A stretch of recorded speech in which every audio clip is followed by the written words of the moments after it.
Hello everybody and welcome to movie number 4 of our Dragon Ball Z movie marathon. We're about done. No, we still got 9 more to go. God, how many movies are there? 13. Dang. And we watched 4. That means we got 9 more to go. I'm enjoying it though. I'm enjoying it, but God, there's a lot of movies. I'm John. I'm Matt. And what we're reviewing today, Matt? Dragon Ball Z, of course. Lord Slug. Lord Slug.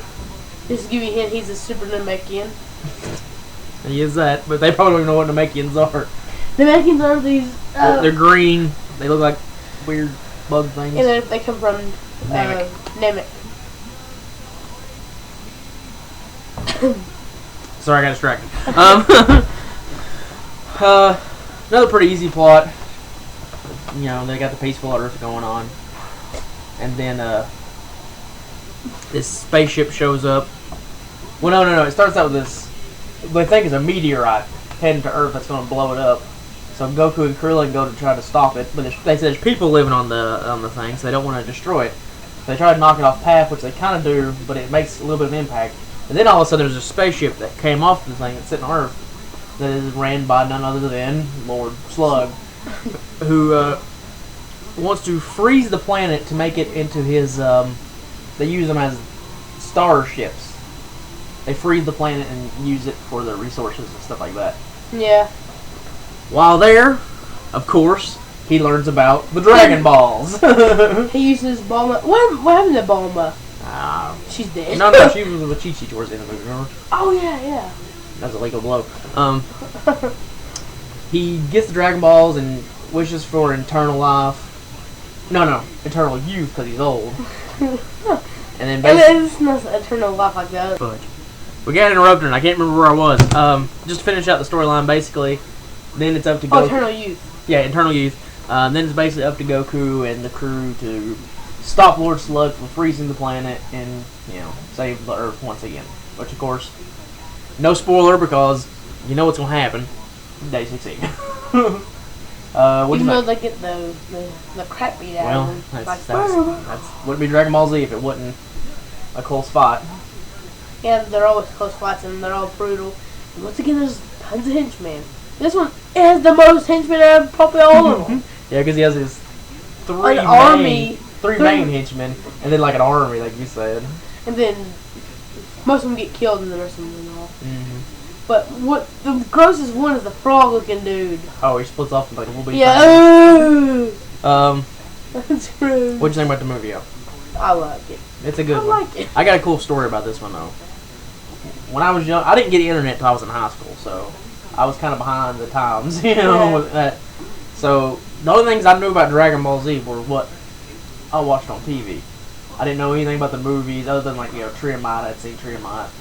Well, I went on a family vacation and we went to a mall, and I went into the FYE, and sitting on the new release shelf was a big old clamshell VHS. I should let you know when this was. This is before DVD was really getting popular. I was like, Dragon Ball Z, because I saw Goku on it. I was like, what is this? And I picked it up and it said Dragon Ball Z Lord Slug. I was like, who the crap is Lord? I've got to have this. Dad, can I have this? And Dad's like, yeah, sure. You know, he's on vacation. I bought it and I watched it. I was like, this is amazing. And it has tons of metal in it. And at the time, I was very much into that kind of metal. I'm not anymore. And not anymore. Now that's a huge problem in this movie to me.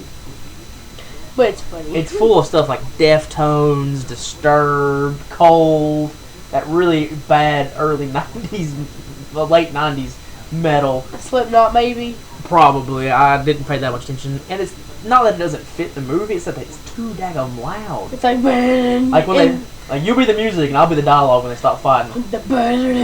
I'm gonna get you. I'm not. You can't hear what they're saying. It's really frustrating.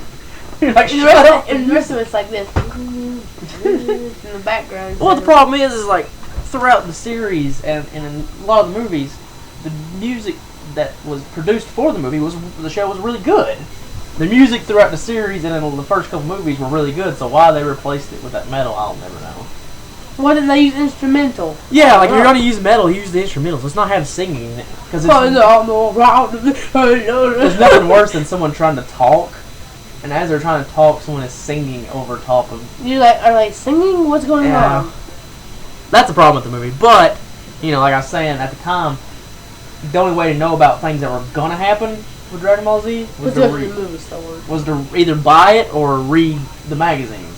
So I didn't even know who Lord Slug was, and I think seeing Lord Slug was the reason I got into Dragon Ball Z as much as I did, because I liked the show.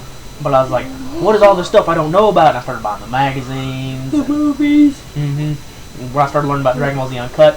This was the first time I'd ever seen DBZ Uncut. And it does have some gore in it, you know. People get cold, blown through them, and arms ripped off. Yeah, once again, there's another fat guy, I think.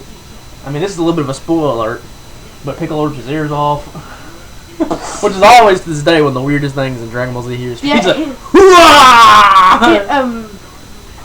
Super King Slug. Lord Slug. Oh, Super Lord Slug has Piccolo. He's like, go on, do what you were doing at the waterfall. I guess we should set that up first. The movie starts out with Piccolo meditating at a waterfall, and Gohan and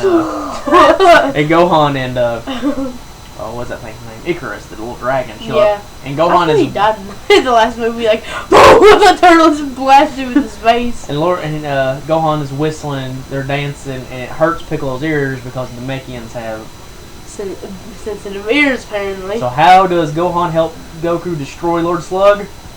Whistles. Yes. No, we're not lying. They take out Lord Slug by whistling. And of course the faithful Spirit Bomb once again. Yeah. The same way. Is it? No, he didn't take out Turtles with the Spirit Bomb, but he did take out Dr. Willow with the Spirit Bomb. Yeah, he did. He took out 3 people with Spirit Bomb so far, like bowling pins. I mean, what'd you think about the action in this one? I thought the fight scenes were good. Yeah. At least we don't have a stiff punch in this one. Yeah, real stiff. Oddly enough, I still think that may be the best fight scenes in World's Strongest. Unfortunately, the movie's not that good. But which one has the best characters? That's a good question. Come on, villains or villains? Turles. Turles? Easily Turles. Oh! Turles is a beast. Broly didn't show up. We ain't got there yet, so hold off on that. He'll show up later on. He's humongous. Back to Lord Sluggo. Not as big as Lord Slug. What was your favorite fight in the movie? My favorite fight in the fight? It's hard to... I guess the final battle with Lord Slug and Goku. I actually like the 3 henchmen versus Piccolo, Gohan, and Goku. Krillin. Oh yeah, the frog guy. And that was my favorite fight, especially the fat dude and Piccolo. I thought that was when he breaks the dude's arm. Like I said, I hadn't seen up until this point as a kid. I hadn't seen Dragon Ball Z Uncut, and like it's not like there's no nudity. Well, there's kind of nudity. Well, in the last one, you do see Gohan's wiener. How about they had to block that out and on TV? But I didn't realize how violent the show could be. And there's a scene where Piccolo grabs this dude's arm and is like, "Pow!" He's like snaps it. And you can see it snap right here, like. He's got bent over like that. I'm like, oh. That leads to my favorite moment in the movie when he's like, "Join us, Lord Slug will make you king of the world," or something like that. And Piccolo reaches his hand out like he's gonna help him up. And he shoots him in the face, and you see his head just like disappear, and he blows up. Yeah, you can see blood. I think if you look you have to stop it and look really closely, and then you see a little bit of blood. Lord Slug gets his arm ripped off. I mean, there's a lot of violence in these uncut Dragon Ball Z's, and that's one of the charming things about the show. Yeah. Is that they do? Well, it's not really charming. It's more like uncharming. It's what made me like, because at the time the Dragon Ball Z that came on TV was cut, and me and my friends started buying the uncut VHSs because we saw Lord Slug. We wanted to see. Yeah, we wanted to see all the. We probably would have never been as big as Dragon Ball Z fans if it wasn't for this movie. Well, can I go back to the show for a second? Yeah. When they finally put it out uncut, people were like, "Well, it's as it was." It's always been uncut on VHS, but on TV, of course, for reasons, they had to cut it. Yeah, if you look up on the internet, it's always uncut. But But to go back, I recommend buying the sets. So those sets are amazing. yeah, I'll try to buy the movies. That's what Yeah, I reckon. I'm not buying World's Strongest though. This is a good one though. I mean, like other than the metal music, that's really my only complaint. It moves at a good pace. What you think? Oh, when Johan whistles, I forgot we got to go back to this. Piccolo's like, "Do it!" He grabs his ears and then I'm like, so he can't how? hear, but Lord And Slug can. It looks like it doesn't affect him. He just does. Well, he can grow back because he's gonna make him. Yeah, and but what the funny part is Piccolo's on top of Lord Slug's head. He has those antennas. He's like, Since you're in the making. since you're in the making, you have antennas. You know this really hurts.